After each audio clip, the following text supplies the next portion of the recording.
Now that we understand the key term internal quality assurance, we have to highlight what different quality assurance activities we could attend within either our current or our future assessing role. Okay, there are many ways that you can collaborate ideas and your current assessing practice with fellow assessors.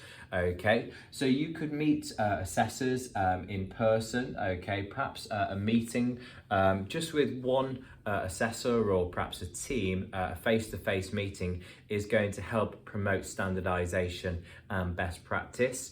Other key factors could be perhaps a phone call. Okay, it could be a video call, a group of perhaps team emails as well, or even perhaps just annual reviews as well. It's all going to promote standardization. Okay, you might work with a team of assessors in different parts of the country, for example, and therefore perhaps like a video conference call over platforms such as Microsoft Teams or Zoom is really going to help the standardization process there. Okay, so for this section, we would like for you to think about your own practice.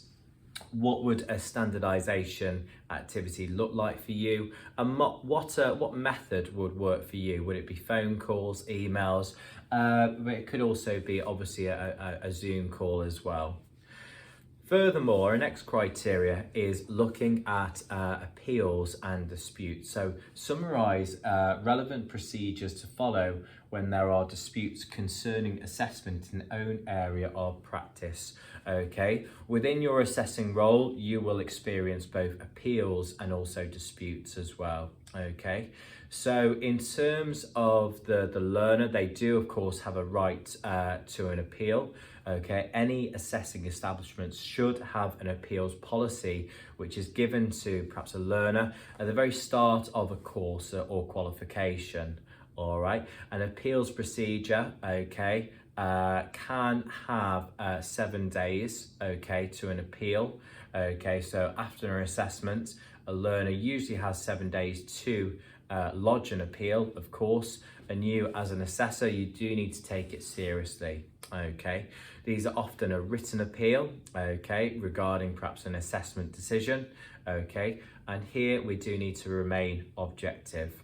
We need to be mindful of who is involved within the appeal, and my advice is to speak to a manager first, okay, and see if you can resolve the appeal internally. Okay, it could be that the learner has misinterpreted a question, and these types of appeals can be resolved one-to-one, of course. If you and your manager can't perhaps solve the appeal, perhaps seek advice from the IQA, the EQA, and also the awarding body as well. Okay, but hopefully the appeal, the dispute doesn't escalate, but it can be hopefully resolved internally. Okay, for this criteria, I would like for you to explain why is it important to deal with disputes in a timely manner, and also describe in your own words the different steps when dealing with disputes or appeals. Okay, if you've perhaps experienced an appeal or a dispute before in a current assessing role, you can of course mention that within this section, but do have a look at pages 139 to 141 on how best to resolve appeals and disputes.